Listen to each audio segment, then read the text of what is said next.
This video is about a rustic stand that I made my wife today for her orchids. Last week I had cut up that cherry that fell in my yard, and I had one small slab that I saved that was about 2 inches thick that thought I'd make this stand out of. Now it's still green wood, so I'm not sure if this was the smartest thing to do, but I'm gonna make it anyway now, and hopefully over the next year or two it'll dry enough, and then I'll probably have to go back and replane it and maybe flatten it a little bit, and then I'll put a finish on it and everything. But for the time being, I just decided to put it together now and then let it air dry in the house and see what happened.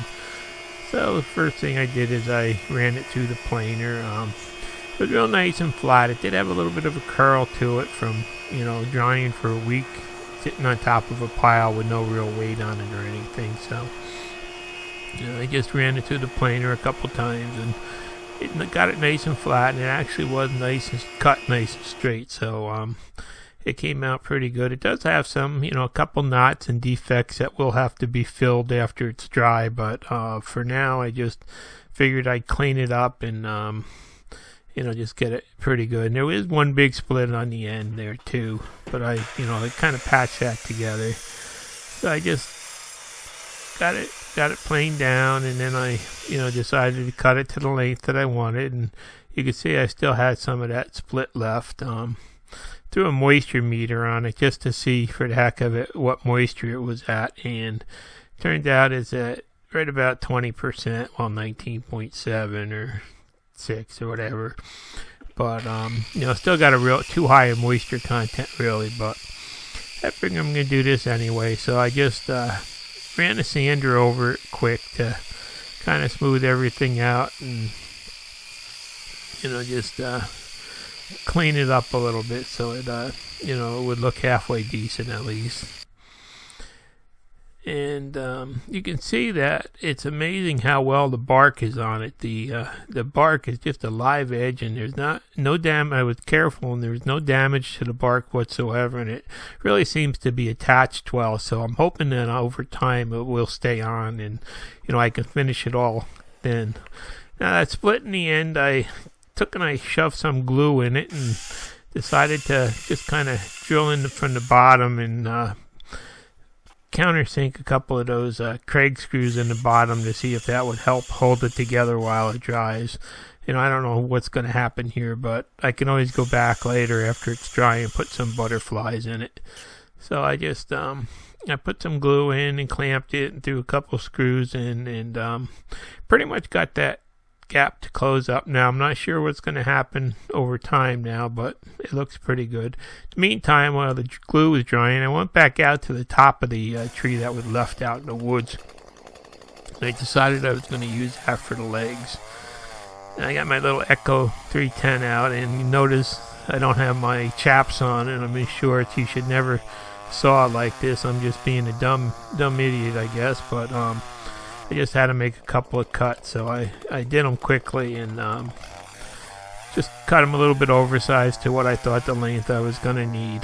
So, and luckily this part of the tree also had the bark was on it really good, and no damage to it or anything, so I figured they'd make some nice legs for the stand.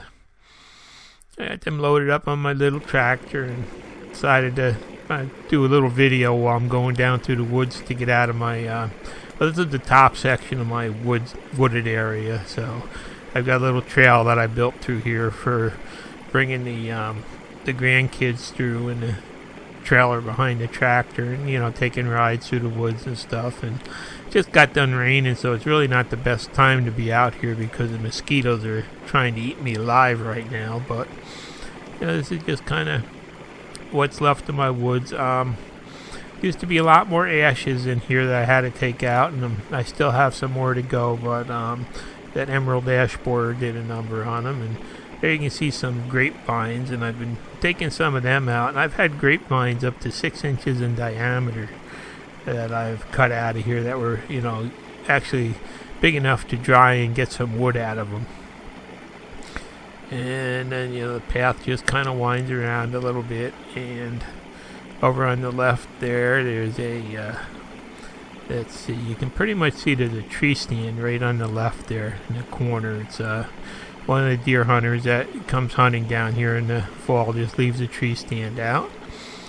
And then there's this area out here that used to be full of large ashes, and they all got they all had to come down because the borer got them.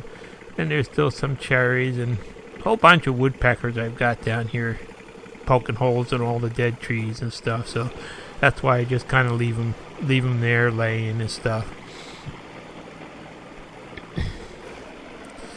So it's just a quick little ride, and just like I said, this all used to be a lot of really big ash trees down here, and basically just about the only thing that's left now is some cherries and maples that I've left. So it's going to take probably several years for this to really start filling in again. And there you can see there's a couple of tall ashes. You can see look up in the tops. You'll see that the leaves are basically off of them, and they have to come down next just to get them out of there, and they'll probably go to be firewood.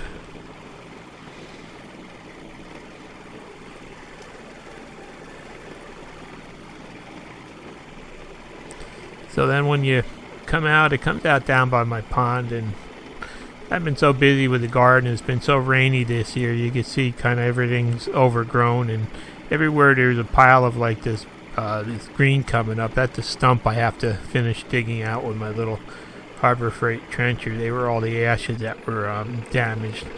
Then up on top of the hill, I've got this one walnut that's got to come down next too. You can see it's got a lot of dead wood starting up on the top, and it's got a big split there in the top.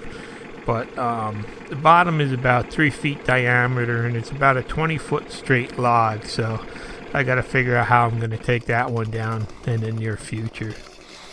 So back up by the house, and took my little Echo saw and just kind of trimmed them to a rough length to what I was gonna use for the stand. This Echo's it's a real good little saw. It's a real good sweet starting saw. It's really smooth running, and this is only the little 310 saw that I'm using now.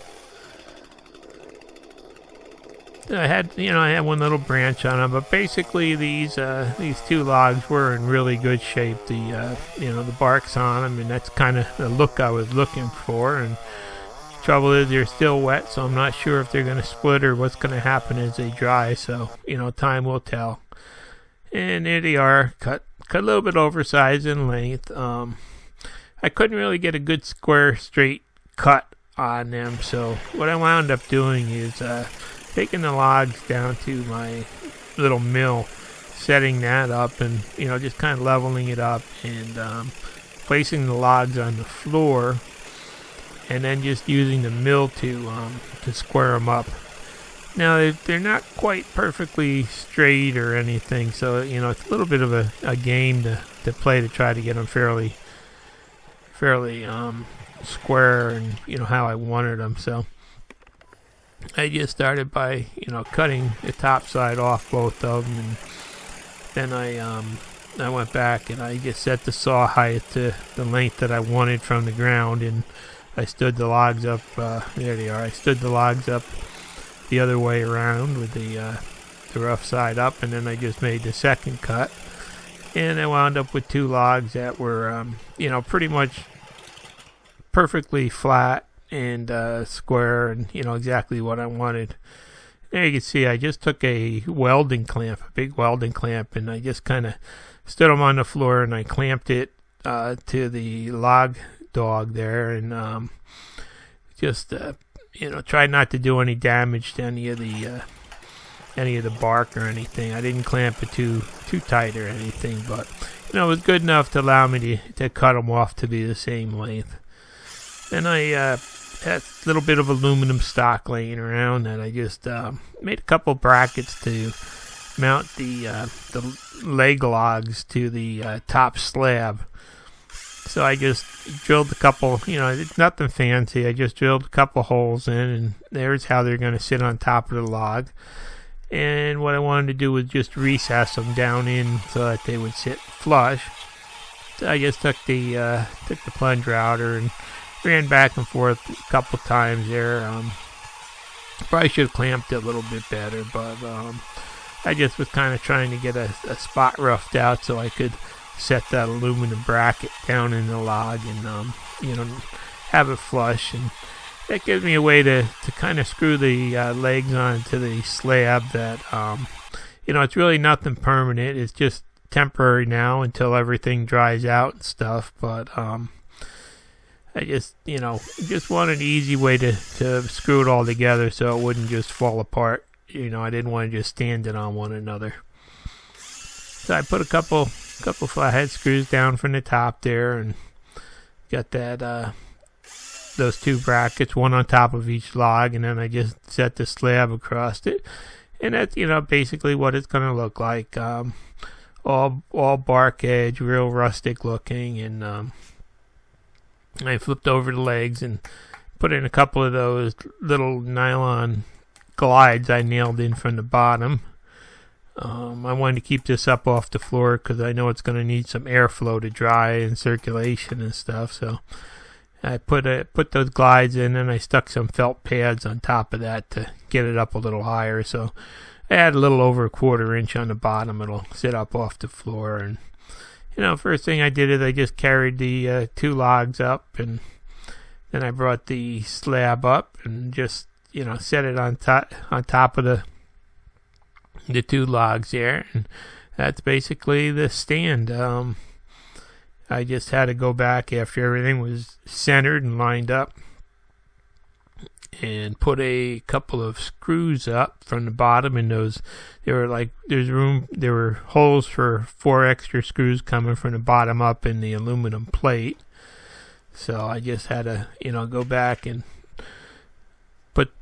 put the screws up from the bottom. I just used some of those 1-inch Craig screws to hold it, and time will tell how bad it's going to warp or what's going to happen to it. But this is just something quick and dirty that I put together, and actually it took me less time to put this together than to make the video. So it was just a quick thing to get my wife a place to put all of her orchids on.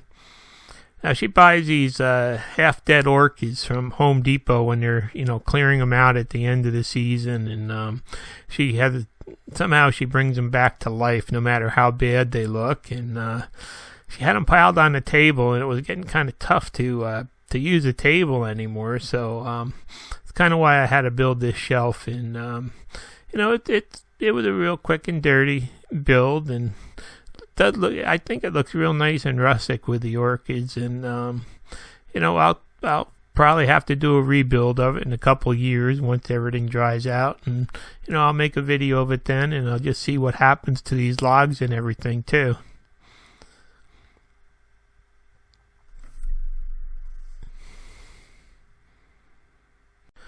The good thing about little projects like this is, basically all they cost is time. They really no material cost or anything. So, it's just a matter of time invested, and they are a learning experience. Thanks for watching. Please subscribe.